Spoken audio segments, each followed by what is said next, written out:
No intro needed today. Let's get to it. Nadal, Alcaraz, eliminated, showing it is not about who the better players are, but it is a skill set, and doubles is a game that you need a specific skill set to be able to be successful. Now, I am a Nadal fan, and he is a fantastic doubles player. But let's see what happened. Let's get to the video. So as you can see, this is the first break point of the match. We can see here. Let's a very basic strategy from Ram and Krajicek.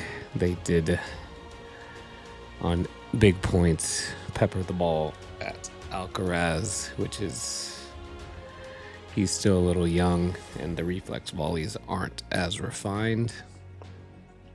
So let's see how this unfolds. Let's get, yeah. So we can see here, Nadal with a big serve for him to the tee. Ram already decides he's gonna rip that at Alcaraz. And you can see here a fairly tame volley right behind the service line. Ram is going to take yet another rip at him. And you can see Alcaraz is basically, that's the knockout punch. That is the break. And now if we look back at that, and I want to show the main difference between, as you get a little bit more seasoned, you will make this, you will recognize that. And I think Alcaraz should have taken a small step back while this ball was in the air. So he did do actually a little mini step back. You can see he's all over that net. And then he's out of there kind of quick. I think he needed one more. But that is an absolute laser from Ram. With the name Ram, you better be able to ram the ball, you know? So that is the break. That is obviously not the best start for Alcaraz and Nadal. And I think the other break was a double fault. So they got beaten 2-4. But let's take a look at some of the other highlights here. All right, so we can see here this next point is a 2-1 add. These big points, you want to pay attention to where these guys, and you can see for you students of the game is staggered I now on the doubles. Nobody really runs too much normal formation as it is too predictable. So what you'll see is what Ram, and you can see a pure eye would be if both players are literally lined up straight, which is too much resembling of Australian formation, where no one does Australian, by the way, so don't do that. So Australian would be your partners, instead of this guy being here, Australian formation is your partner would be here. And it just leaves the gap so open. It's you're really just saying just hit the return over here.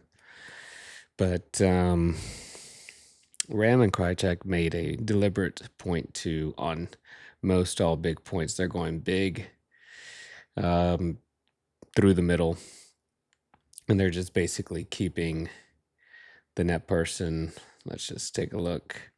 Even if you would have hit that return clean, you can see they're both basically in the middle. And I don't think this even got a clean hit on it. That went flying long. So they were committed to using that on most big points. They were going bombs through the tee, which is hard to contend with. They were serving big. So we have another point here, 30-15, 3-2. That's a nice big serve. This is a point where I think they were able to, Nadal and Alcaraz are able to neutralize this somehow. But this is an exchange that, typically once they've neutralized it, so now at this point, now they've getting to start look at some forehands. This was to me, the unnoticed. These are points that Nadal and Alcaraz need to win if they're going to come up with the win. That's a good dipper. Nadal comes running in. You can see, guys, these are things that for doubles, it is a high-low game. So once Alcaraz gets that ball dippy, you can see Nadal starts running up to stop the drop volley. And now Nadal gets a look at a swing volley. He was flying in. And if Nadal can tag this hard enough towards Ram, or a magical shot would be an inside out winner, but that would be very hard. Instead, he went, you can see there, he sent it. If he would have just put the ball like right here, that would have probably gotten him the point. But these are, again, small margins. And this is a fairly easy cover for Krajicek. And he puts it back low at Nadal's feet. And you can see now he leaves it up high. And so he puts it right back behind here. A great volley. And it gets Nadal to try to jab at it. And that was it. These are exchanges that if Nadal and Alcaraz can get those, again, it gives them a 30-all. So they're down 40-15. And that would actually give them a break point because they ended up being 40-30. And then here you go. Surprise to surprise. Let's look at the formation. Again, it's staggered eye. And there's not much normal formation, even though, especially on these high leverage points. So you can see here, bombs away to the tee, daring Alcaraz for the inside in. And he flies it a little bit long. He's got to put a little more spin on it. A clean hit, though, but a frustrating error. So let's see here. And so now we continue on into the later portions of the match. You can see here 3-all 30 love, 3-all love 30 Alcaraz serving. And this is again another exchange. Krajicek mollywops that ball right at Nadal. Great hands by Nadal. You can see Nadal is shuffling out of there. He started up, and because he conceded a shorter volley, he starts to move back. So for you, kind of, even rec level doubles players, if you can recognize these situations when you lose territory, just to, instead of standing right up here, to make that movement back a little bit will help you. And then you can see Nadal reflexes it back. Krajicek, nice stab volley. And here we go. Alcaraz gets a look at it's a low forehand. And I think this, if he executes this and it doesn't hit the net, it's probably 15-30. But instead it floats up. Now here's another situation for you doubles players. You got high floaties in the middle. It almost doesn't matter that they know you're going power middle, because look at that. That doesn't matter. If you're going to hit that big, it doesn't matter. Obviously, you could hit it towards the alley, but if you mess up a little bit, you might miss it wide on a point that really you shouldn't have any business losing. So now here we go. It's love 40. This is unfortunate. It's hard to see if this ball catches line or not. Obviously, the cameras are good enough. They should be able to slow it down, give us a slow-mo, but instead we're sitting there looking at marks, and literally the cameras are fast enough just to slow it down. You can see where it lands. All right, so let's continue on. 4-3. 4-3 here. 30 all. A big point. Looks like a second serve. And now you can see, again, if you look at the formation that Ram and Krajicek are running. Let's get that started. Yeah. They are again running a staggered eye, and they are basically daring Nadal and Alcaraz to do something with their forehands. So you can see here, good kick. And you can see when Nadal's hitting, they are both more towards the middle. So if we're gonna, this is as Nadal's hitting, this is the position 1, position 2. This is very common now. And basically the only disadvantage to this positioning is if the returner can literally tag it. See where I'm drawing. The returner can tag the ball into this area I'm coloring into. Then that's really the only thing that's open. So they're leaving a small sliver of the court on the outsides open, which is hard to hit. So you're going to see Nadal gets the return, easy cover for the Ram. He hits a solid volley, making Nadal hit a running backhand.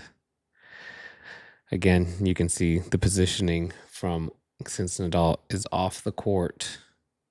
You can see they've shifted from Krajicek has moved from here to here. Ram has moved from here all the way to here. The only thing that's open for Nadal is, I don't even think the magic angle. He's just trying to hit it dippy. And since we have a lefty here, it's tough to find. I mean, he could try to lob through the middle, but that'd be a tough shot. So he tries to just steam it, catches the net, and that was a big point. So 40-30, and then again, surprise, surprise, staggered eye. And as Alcaraz is hitting, you can see one guy literally in the middle, Ram here. And you can see Alcaraz is trying to beat him. That return is not good enough, and then an easy put away. So for you guys that are competing in doubles, a lot of staggered eye. Take away the middle, be coordinated with your partner so that you're not leaving any huge openings, but you do want to, take away a good portion of the court. You can leave the sides open a little bit, like I showed earlier. So that is now, you can see these are two very well refined doubles players. And even though they are not anywhere near Alcaraz or Nadal's level on a singles court, in a doubles battle, it is a different skill set. And it is a difficult match for Alcaraz and Nadal. Game point here for Nadal. Good slice wide. I think he tries to lob here. That's a tough lob. And so we continue on. Let's see. Thinking Nadal that's an incredible angle. Wide serve. That might be his last serve ever on that court. Would be an ace. Now, we're not going to get to see, I think we didn't see the first break point. Nadal missed a inside out forehand return, not by much. That would have been a massive return. That would have made it 5-all. And instead here we got, again, surprise, surprise, big point, a staggered eye formation. And again, they're just going to keep peppering this zone. And so let's see. I don't want to catch it right as these.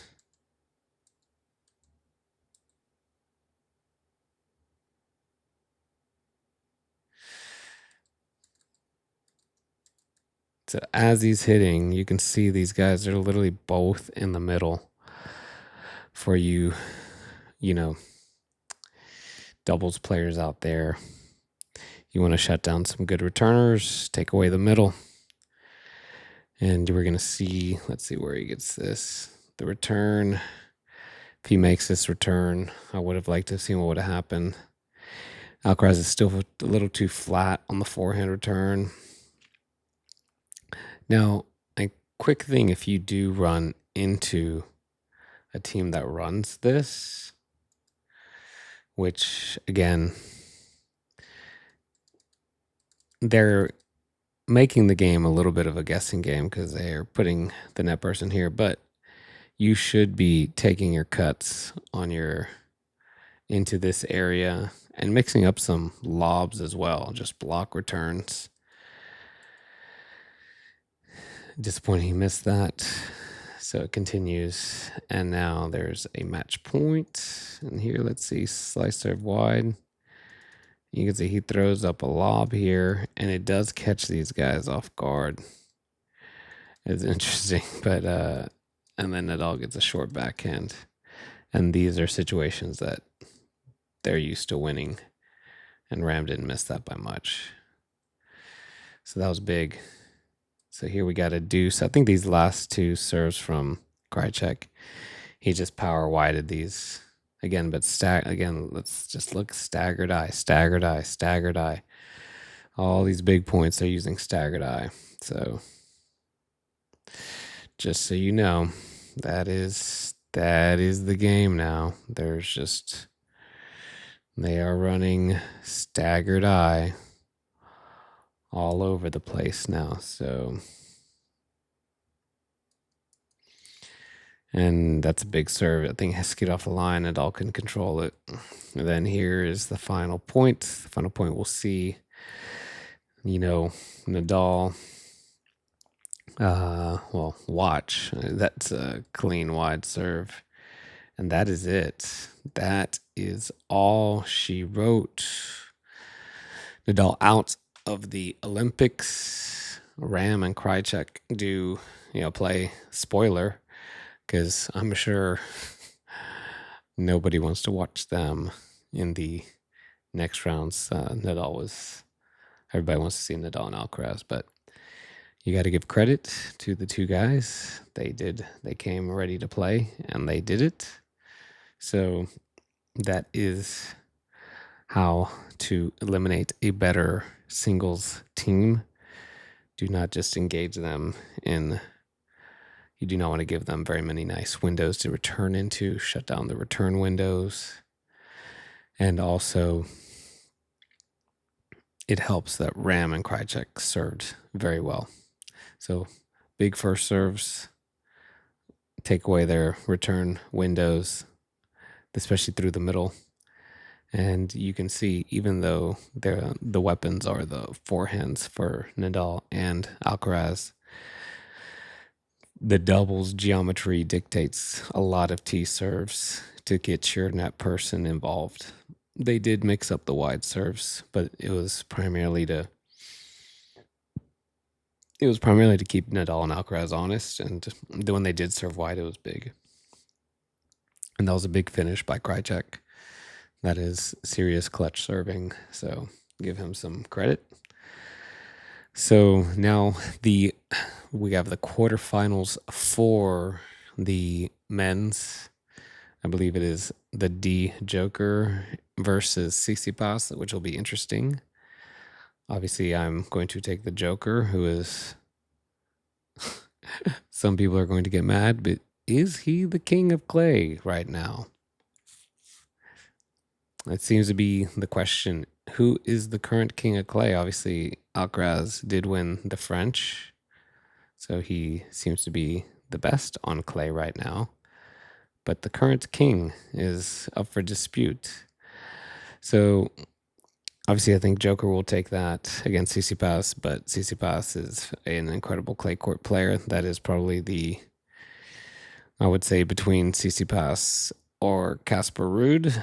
That's probably a very difficult match for Djokovic. And then on the other match. So I'm going to say Joker wins, but very close. Maybe a 6-3. I think Tsitsipas will play well. Maybe he sneaks out that first set. The next match, I believe, is Casper Ruud and FAA. I think they're basically very similar players. I'm going to take Ruud because he's just historically the better clay courter, but I think Felix beat him earlier in the year. So we're going to have to assume that, that Felix can do it, but I don't know if he's going to be able to do that. So I think that is going to be a good matchup between FAA and Ruud. Will be a good match. The only other matchup, I think the other two matchups are Alcaraz and Tommy Paul. Tommy Paul has given Alcaraz some trouble. He is one of the few guys to match the athleticism of Alcaraz. But, Alcaraz is, we all want to see the Alcaraz Djokovic final. Let's not kid around. That is the one. Many eyes will be on that, and I think that'll answer some questions. And I'm blanking on the other quarter. Yes, we have the other quarter is Zverev versus Musetti, which is, again, Zverev is arguably, I think I have him on my second tier. He's right there. Obviously, he's tough in the Olympics. He won the previous one, but this is about the surface. Zverev, I think, will be tough for Musetti to beat, so I will pick Zverev, but that'll be a Zverev-Djokovic semi, which is, it's hard for me. That's going to be 3 sets. Obviously, I'm going to give it to the Joker, but tough quarter and semi for the Joker. Alcaraz will get through Paul in all likelihood, and then he will have Casper Ruud, which is a tough one, but I'm going to say we're going to see the Alcaraz and Djokovic final. The only other interesting thing that could happen, which I would be fine with, is Ruud is able to beat Alcaraz, and then we have Alcaraz and Zverev for bronze, and they play from 2-all each set to remember the 5th set. Just kidding. So that'll be entertaining. Those are my predictions. Let us see how it holds up. I'm going to be interested. This is a good time for tennis because you have one of the fading greats that is still holding on to enough athleticism to give one of the current champions some trouble. Also, what we will have coming up in the show, I did not realize this, but we have some all-time greats calling in. So to settle some of this dispute on who is the best all time, I think the first one coming in is the Sultan of Slice, RF20. Is that, Fed? Let us see what he's got for us. All right, Roger, you are live here. I appreciate the time. Obviously, the question of the day is who is the greatest? Well, first, obviously, glad to have you here. Thank you.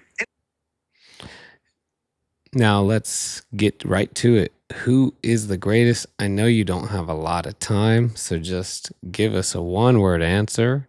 We got other people on the line, and we want to hear what you think. Who is the all-time great? It's a good question, and Federer. All right, you heard it. Now, I want to get to the next person, and this is obviously the favorite, just fresh off of the doubles elimination, the one and only Rafa. Amazing. We all enjoy watching you. What do you have to say? Well, Coach Pitt, it is I, Rafa Nadal, and I'd like to say thank you for teaching Uncle Tony the heavy Rafa, we forehand. gotta hear 'Cause your opinion I say on everybody. the say all-time everybody, 'cause greatest. Do you I have think such heavy you forehand. fall into that? Or who do you think is the all-time greatest? Well, it's me, Rafa Nadal. It's me. It's they call me the Hurricane of Heavy in the island of Mallorca. So we're obviously discussing the greatest of all time. Who do you think is the greatest? Well, obviously a very difficult question for Rafa, but I must say Roger is the greatest ever. Right, Rafa, but you beat him so many times. Yes, of course, Rafa defeat Roger many more times than he defeat Rafa. But Rafa have a heavy forehand and Roger, little baby backhand, can't handle the heavy forehand. All right, Rafa. Anything else you want to say? Yes, I'd like to say thank you to I see Coach VC. Your videos are fantastic. Your videos help Rafa very much before a big match. I'd like to say thank you. I appreciate the honesty, Rafa. I do appreciate that. Hello, everybody. I say everybody because I have heavy forehand, and that's how I say it. And I wish to thank you, Coach VC, for you teach Uncle Tony, and Uncle Tony he teach Rafa. So, in a way, all the credit that I've done in career really goes to you and to Uncle Tony because he learned from you. Rafa, I appreciate the honesty. You know, I worked with Uncle Tony. I knew he said he had a nephew that needed to learn how to hit some topspin, and you know, I think it's good that you picked up some tips, and maybe next time we have a heavy competition. I hate to say bye, but we have one more all-time great calling in. I think he heard that what was going on. He's not gonna just sit back. We have the D Joker on the line. What say you about this all-time great discussion? It is obviously me, the champion of champions. Oh, Coach VZ, I like I your appreciate videos that, and Novak. I appreciate the honesty. That's great. That is great. Obviously, a great question, Coach VC. But my top three are very easy. Number one greatest is Novak. Number two is Djokovic. And the third greatest is me. So Novak and Djokovic and me are all the greatest. All right, guys. Well, that is the show for today. A little bit of doubles education and a little bit of, I guess, I think that we can put it to rest as who the all-time greats are. It's between three, even though people are already anointing some young ones as doing something. Let's hold our horses there, guys. He's got to win a few more. All right. Coach VC is Dunskies done.